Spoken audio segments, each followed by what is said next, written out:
Trev's Hockey Show. I'm the Trev. It's too sweet.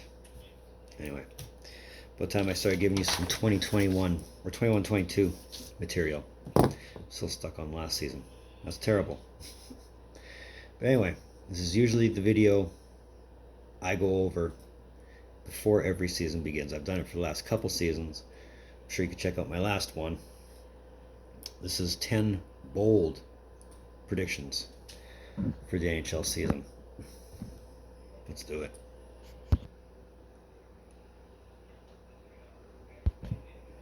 Before I go, I just want to say these are bold predictions. Some of them aren't meant to be actual predictions. They're just, some might be completely out to lunch, and some might be, I'm completely wrong. Either way, they're bold predictions. I've got 10 of them for you. So let's start with number 1.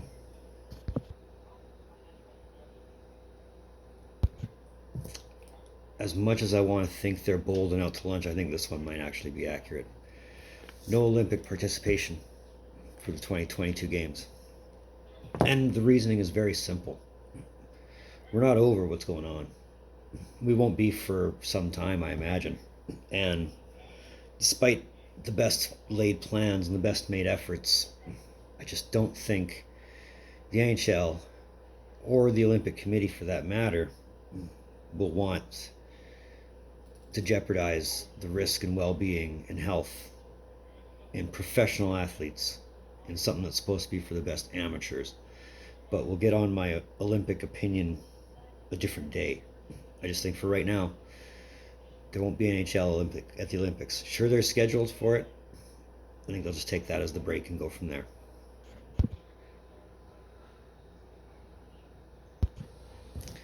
I think your Wednesday nights are going to get a lot more entertaining. I love what the Rangers did in the offseason to totally beef themselves up, considering the way their season ended.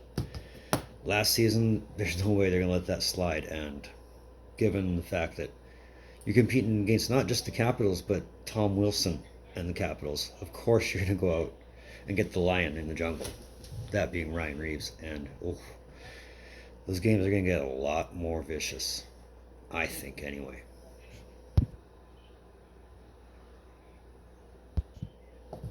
I'm calling it here and now. A lot of the experts are saying it's going to be a two-way race between the Avalanche and the Golden Knights, and I just don't think the Golden Knights are going to do it. And it's not a dig at Vegas at all. I just don't, how do I put this gently, Knights fans?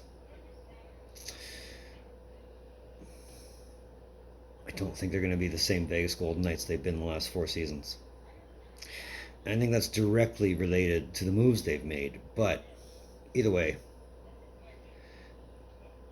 history's going to repeat itself. Colorado's going to win the President's Trophy again. And I'm calling it here and now. That's my official prediction for that.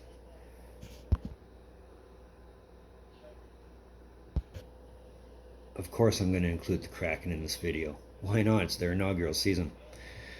And keep in mind, this is before I've done my division prediction videos, so this is only for this video. It might not be what I predict for the season, but I think they'll just miss the playoffs by like a point, 2 points max. They'll just miss it. I mean,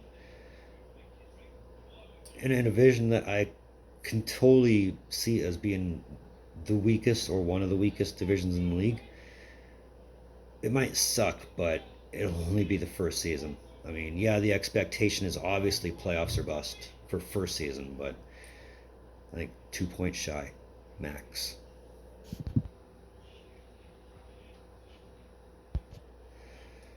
As much as the Sabres or even the Senators can give them the run for the money, the Ducks are finishing last overall. I don't think they've done enough to build a winner, and honestly, I don't think the biggest problem is on the ice. I think your biggest problem is behind the bench. Always has been, always will be, as long as he's a coach. I've said this before, I'll say it again, but yeah, no. Ducks are finishing last, and I don't want to jinx them, but I think they'll lose the draft lottery too.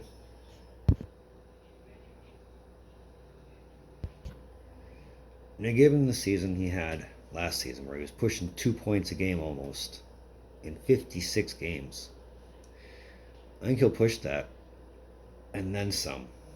I think McDavid is going to really push for 200 points in a season. Now, I know it hasn't been done since Gretzky, but if McDavid is this generational hype, and if last season is any indicator, 200 is not in the realm of impossible. And if anybody could do it, it's probably McDavid. I mean, he's still either just about to hit his prime or in his prime, but he's not done, not by a long shot.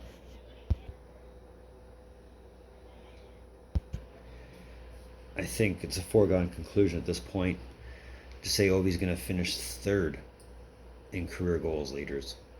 And here's why I'm saying that. Right now, he's 1 goal behind fifth. And you got to imagine a full 82 game schedule. He can definitely get himself 30, maybe more. So either put him very close or just over Jagger, which will push him that much closer to 894. I think it can definitely happen, provided it's a full 82 game schedule.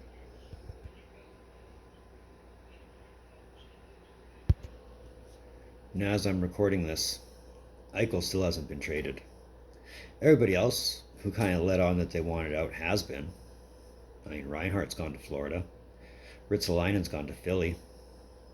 Ullmark's gone to Boston. But Eichel's still there. And I think he'll be there till at least December, earliest. Buffalo's just dicking around with him. So, of course, they're going to make him wait. And they can afford to. I mean, they're not making the playoffs. They're basically the doormat of the league now. So, what's holding on to a star player who can get you solid returns, even though he's really looking at neck surgery? Buffalo's playing it smart in their head, but it's only going to be fuel to their fire, or to Eichel's fire, when he finally does get traded.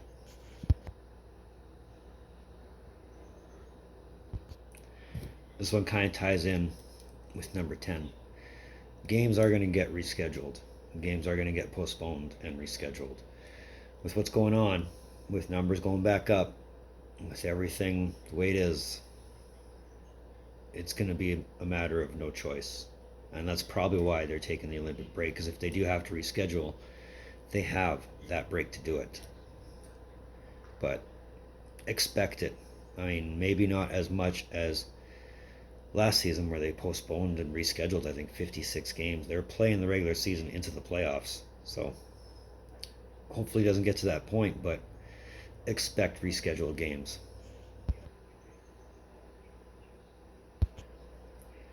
It's almost all too convenient, don't you think?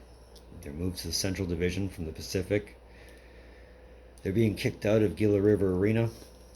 Houston's ready. I think the Coyotes are relocating after the season is done. After their commitments at Gila River Arena are done, they're moving to Houston. I think it's just going to go that way. I mean, yeah, they'll definitely try and stay in Arizona, but I don't think it's going to happen. Even if they do manage something in Tempe, Tempe's 2 years away from an arena of NHL caliber anyway. I mean, there's talking stick in Phoenix, but I don't know if they're going to go back there. Either way, I think Arizona's become too much of a headache, and they're definitely going to have no choice but to move.